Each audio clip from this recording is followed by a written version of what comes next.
Advokat Pontianak, Rusliadi SH, mempertanyakan rombongan Bupati Sekadau di Provinsi Kalimantan Barat.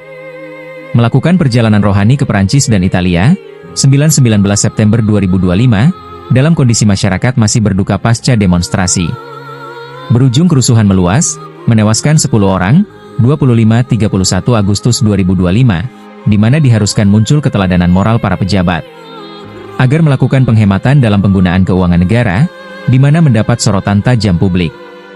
Rusliadi mengutip Presiden Prabowo Subianto di Kongres 18 Muslihat Nahdlatul Ulama di Jatim Expo, Surabaya, Senin, 10 Februari 2025. Meminta kepala daerah, wakil kepala daerah dan pejabat negara, hindari keluar negeri jika bukan karena tugas mendesak. Presiden Prabowo Subianto menekankan setiap rupiah dari uang negara sangat berharga dan harus dihemat. Prabowo Subianto meminta agar anggaran yang biasanya digunakan untuk perjalanan dinas, seminar, dan kegiatan seremonial di luar negeri dialihkan untuk program-program yang lebih langsung berdampak pada kesejahteraan rakyat, seperti membiayai seragam sekolah. Anggaran pemerintah difokuskan pada aksi, bukan seminar, dan para pejabat sudah tahu permasalahan dihadapi. Meminta kepala daerah dan wakil kepala daerah lebih fokus pada aksi nyata dalam mengatasi masalah di dalam negeri. Disampaikan Presiden Prabowo Subianto dengan nada yang tegas dan serius. Bahkan, dalam kesempatan yang lain, jika berlibur ke luar negeri, berlibur, plesir, perjalanan rohani, ujar Prabowo Subianto, harus menggunakan uang pribadi. Bupati Sekadau mesti menjelaskan sumber pendanaan melakukan perjalanan rohani agar tidak menyeret pihak lain. Karena dalam perjalanan patut diduga mengikut sertakan sejumlah anggota DPRD Kabupaten Sekadau dan pejabat pemerintah Kabupaten Sekadau. Karena ada banyak sekali warga dari Kabupaten Sekadau membuat pengaduan di kantor hukum Lawyer Muda Kalbar atau di kantor Firma, ya, yang dimana ini berkaitan dengan kepala daerah. Ya, luar biasa. Pagi hari ini saya menyampaikan secara tegas, ya kan, terutama kepada seluruh masyarakat yang ada di Kalimantan Barat, terkhusus masyarakat kita yang ada di Kabupaten Sekadau. Apa pengaduan yang disampaikan? Ternyata ada pengaduan berkaitan dengan Bupati Sekadau beserta istri, beserta juga ada kepala-kepala dinas dan beberapa pejabat lainnya, PNS juga, ya, ada juga dari anggota DPRD dari fraksi Gerindra, dan mungkin ada beberapa pejabat lainnya juga yang mungkin tidak kita coba sebut satu persatu, tapi pada prinsipnya perjalanan dinas yang kita maksud. Nah, ini saya ingin memperlihatkan. Jadi Bupati Sekadau itu melakukan perjalanan dinas. Ini kita lihat keberangkatannya mulai dari tanggal 9 sampai dengan tanggal 19 September. Apakah ini sudah melalui mekanisme dan izin di Kemendagri atau tidak? Nah, ini yang patut nanti oleh teman-teman media coba pertanyakan kepada yang bersangkutan. Apabila Bupati ini tidak izin, baik itu izin di Kemendagri maupun kepada pemerintah yang berkaitan, maka yang bersangkutan wajib mempertanggungjawabkan, baik itu mempertanggungjawabkan secara moral maupun dipertanggungjawabkan secara hukum. Nah, keberangkatan kalau kita melihat, ya, rutenya itu di Paris.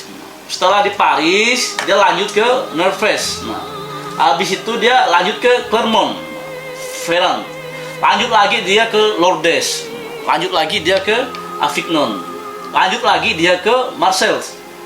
Baru lanjut lagi ke Pisa, Assisi, dan Roma. Jadi jalan-jalan ke luar negeri di berbagai negara. Lalu pertanyaannya menggunakan apa? Ternyata menggunakan APBD Sekadau. APBD Sekadau itu miliaran yang digunakan oleh yang bersangkutan, Bupati Sekadau ini. Ini kan kalau kita melihat tidak melihat situasi negara kita saat ini, di mana negara kita saat ini masih efisiensi, ya. Secara ekonomi masih defisit Sekadau. Padahal kalau kita melihat beberapa pidato Pak Presiden Prabowo itu menginstruksikan agar dari pihak Kemendagri beserta jajaran yang di bawah itu kurangi, bahkan jangan dulu untuk dalam waktu 5 tahun untuk jalan-jalan ke luar negeri, apalagi menggunakan APBD. Rute perjalanan rohani Bupati Sekadau, Aron, sebagai berikut. Pertama, Selasa, 9 September 2025 penerbangan Jakarta menuju Paris, Perancis. Kedua, Rabu, 10 September 2025, tiba di Paris, Perancis. Mengunjungi gereja Medali Wasiat, di mana Santa Caterina Laboure mendapat penglihatan hati kudus Yesus. Misa di Basilika Santo Vincent de Paul City Tour, berfoto di ikon kota Paris Arc de Triomphe, Champs-Élysées, lapangan Concorde, Des Invalides dan juga Menara Eiffel. Belanja di toko bebas pajak bebas Toko Benlus atau Galeri Lafayette.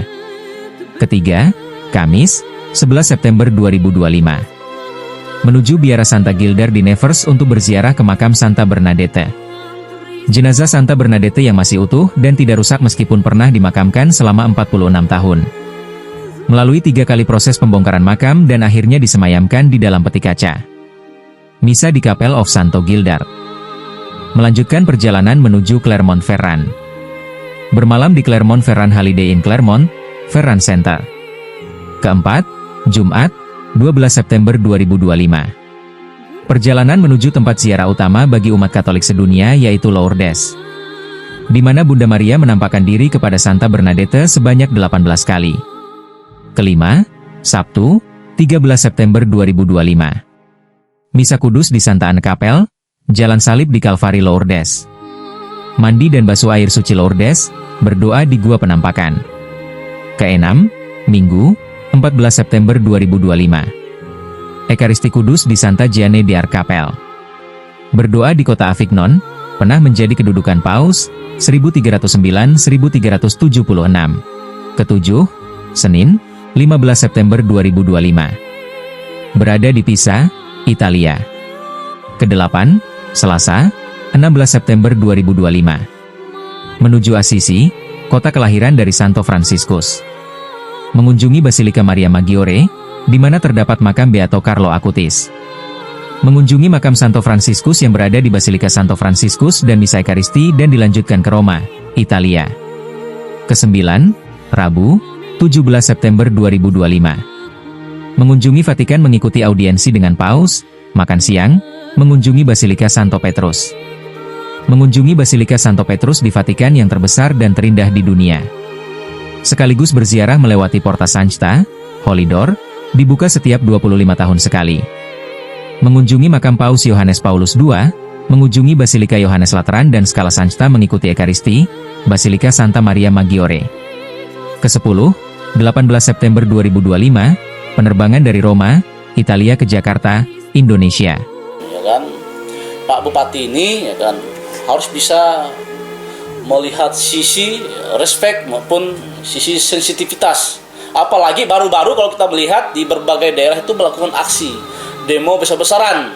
Banyak rumah-rumah para pejabat yang dijarah oleh masyarakat kita. Itu bentuk daripada kegelisahan, bentuk daripada kekecewaan. Nah, ini kalau kita melihat foto mereka pada saat posisi di Paris. Nah, ini kan sangat luar biasa ini, teman-teman. Nah, baru kalau kita melihat sebenarnya, apakah beliau sudah mengantongi izin atau tidak? Nah, kalau ternyata beliau, Pak Bupati Skado ini tidak mengantongi izin, nah, otomatis kan ini melanggar di pasal 76 Undang-Undang ya, 23 tahun 2014. Nah, apa sih yang diterangkan?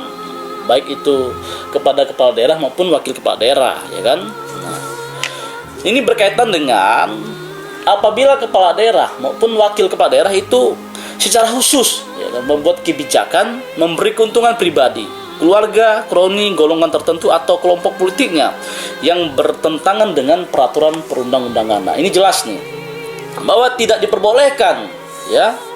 Nah, apalagi kalau kita lihat tata cara perjalanan ke luar negeri di lingkungan Kementerian Dalam Negeri dan pemerintahan daerah ya kan, itu harus izin. Nah, kalau tidak ada izin tentu ada konsekuensi, baik itu sanksi administratif maupun kemungkinan besar sanksi yang paling berat itu bisa diberhentikan. Nah, itu ya kira-kira. Nah, silakan nanti teman-teman media tolong dipertanyakan kepada Pak Bupati yang bersangkutan. Nah, baru kalau kita melihat juga di beberapa regulasi yang ada di sini sebenarnya.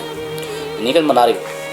Nah, berkaitan dengan perjalanan ke luar negeri tanpa izin dari pejabat yang berwenang. Kalau kita lihat di pasal 8 sampai dengan 11 itu. Nah, itu menceritakan berkaitan dengan tingkatan hukuman disiplin, baik itu disiplin ringan, sedang maupun berat.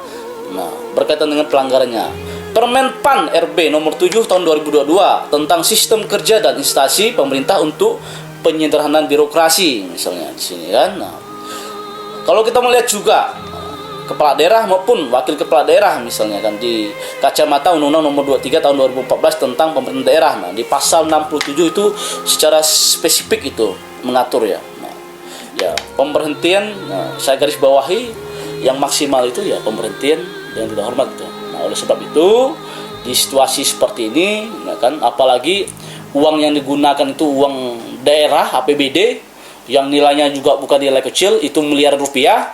Saya pada hari ini secara khusus melalui kantor hukum kita, melalui firma kita, karena ini adalah pengaduan secara resmi yang dilakukan oleh warga Skadau kepada kita mempertanyakan kepada Pak Bupati Skadau, ya kan, tolong dipertanggungjawabkan ya atas aktivitas-aktivitas jalan-jalan ke luar negeri ini ya.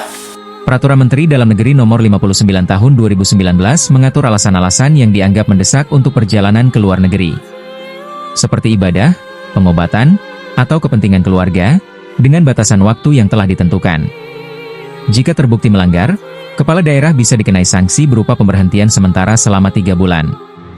Bupati Sekadau, Aron, kader Partai Gerindra, belum menjawab konfirmasi pukul 15.50 WIB, Kamis, 18 September 2025. Wakil Bupati Sekadau, Subandrio, tidak mengangkat telepon dan belum menjawab konfirmasi pukul 15.17 WIB, Kamis, 18 September 2025. Ketua Dewan Perwakilan Rakyat Daerah Kabupaten Sekadau, Hermanto, masih istirahat di telepon pukul 15.15 WIB, Kamis, 18 September 2025. Redaksi membuka ruang hak jawab Bupati Sekadau, Aron, Wakil Bupati, Subandrio dan Ketua DPRD Kabupaten Sekadau, Hermanto. Informasi lebih lanjut hubungi website biotv.com.